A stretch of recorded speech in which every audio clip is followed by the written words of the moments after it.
All right, let's do another one.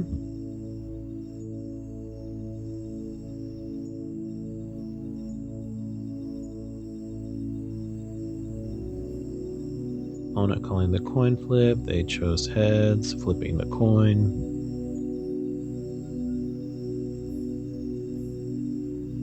Deciding who goes first. And I will go first. Thank you.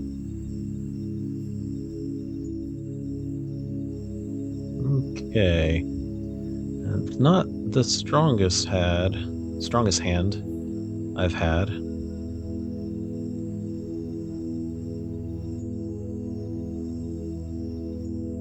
Oh, interesting. Okay. Oh, well, there's my Squawkabilly. And they're starting with the Hoopa EX. So some decks have started including that to kind of prepare for the Cornerstone Mask Ogerpon, because Cornerstone Mask Ogerpon, its ability is that it can't be hurt by Pokemon with abilities. So ability heavy decks like, for instance, and Zoroark that we were facing wouldn't be able to hit into it.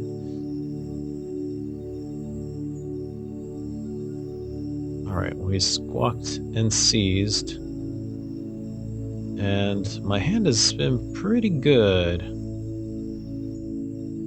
Got basically, yeah, I've got all the pieces for my poison intro. Now, that Hoopa EX is a beefy boy, so it's not going to go down immediately, but we'll still be able to poison and get some damage on it. And that's everything I need to do, so yeah, we'll do Toxic Powder first, and then retreat, because then I lose the poison, and they keep the poison, and my Petron is not poisoned, and that's 80 damage just for existing.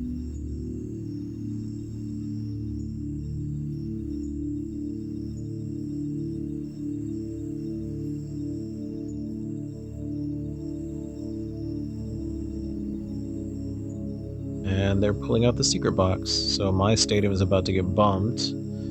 Let's see what else they're grabbing. Although interesting, they didn't grab any tools with the Arven, just the secret box.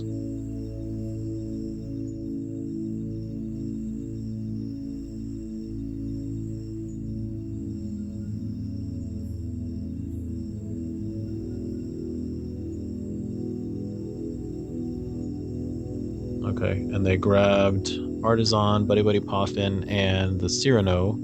Still no tool, so I guess they just don't have tools in the deck, because that's two they could have had and didn't. Secret Box is still a really good card.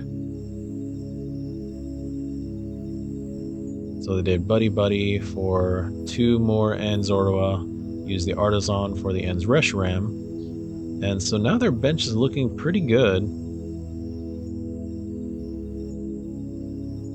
I mean, from their standpoint. It's not great for me.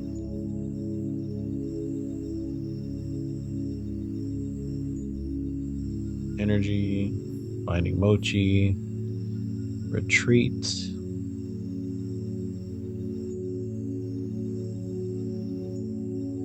And we're going to do the Toxic Powder again, because even though they are still poisoned, this activates my Binding Mochi, and now Strafe does 80.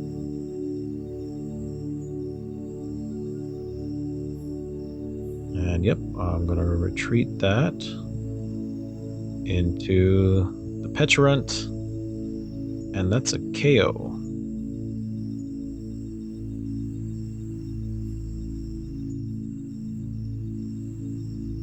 Alright, I got a couple cards that I don't really need. That Ditto is only good on your opening turn. It's just another chance to get one of the guys that you need, whether it's Peturunt, Squawkabilly, or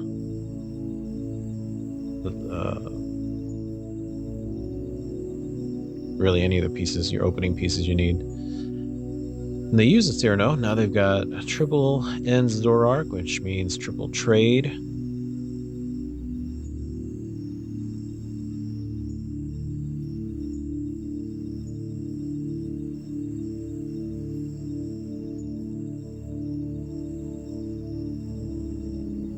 Okay, so they grabbed that one with the Cyrano, but it was just trade fodder. That is the nice thing about trade. You discard a card that you don't need at the moment and draw 2 more cards.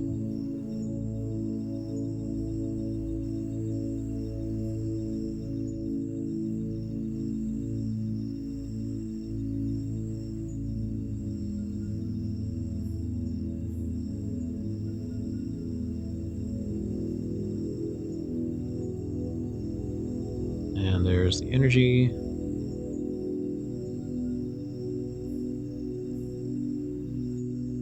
And of course, Zoroark needs 2 to attack.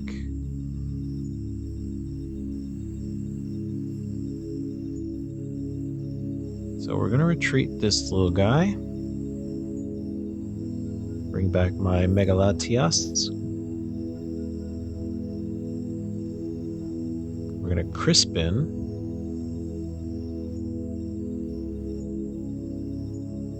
Grab a dark and the fire.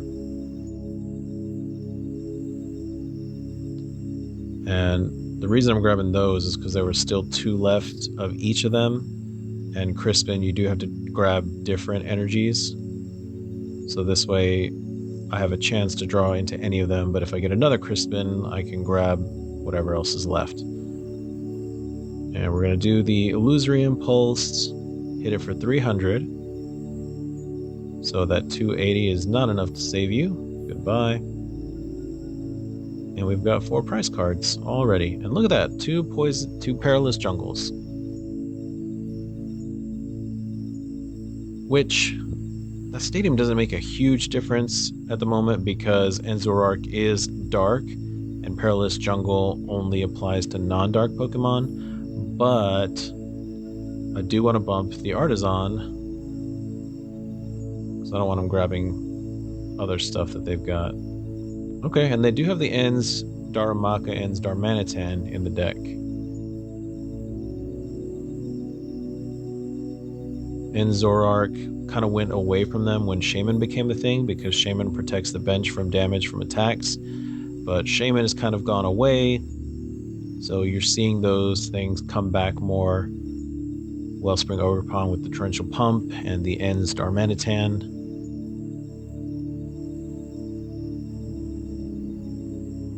Because that is the big thing with Ends Zoroark. You do need something on the bench to copy from, and usually it is the Ends Reshiram. Virtuous Flame does 170 damage, but Powerful Rage does 20 damage for each damage counter on it. So typically you do have to be careful because if it's not a one-shot on the Ends Zoroark, it probably will one-shot you back. But I am far enough ahead in the prizes that I still want to do the poison and the residual damage. Toxic Powder, both are poisoned. Activate my Binding Mochi. Strafe for 80.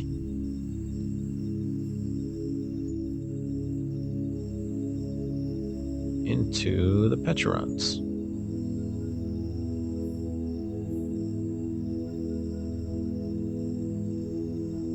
So these first 2 games with this Mega Latias deck have basically perfectly showcased how this deck is supposed to work.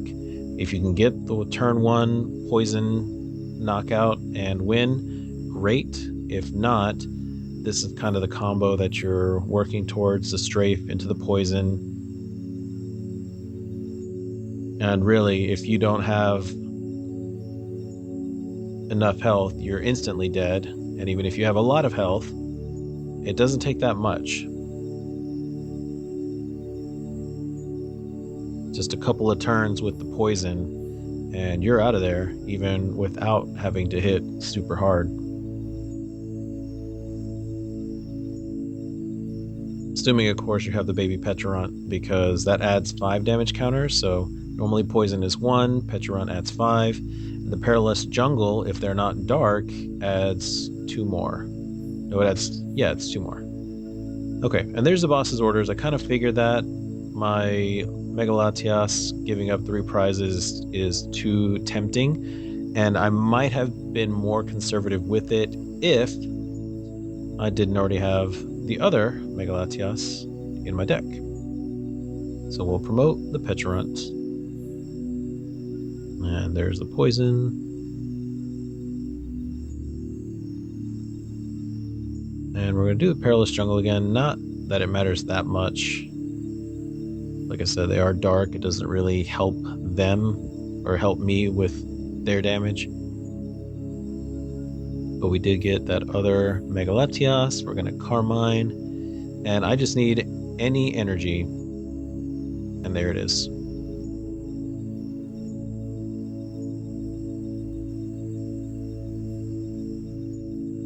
Now retreat.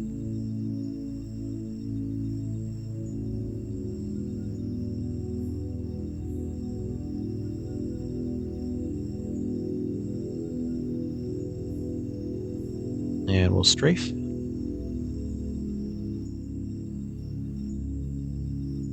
And back into the Pecharunt to knock it out with poison.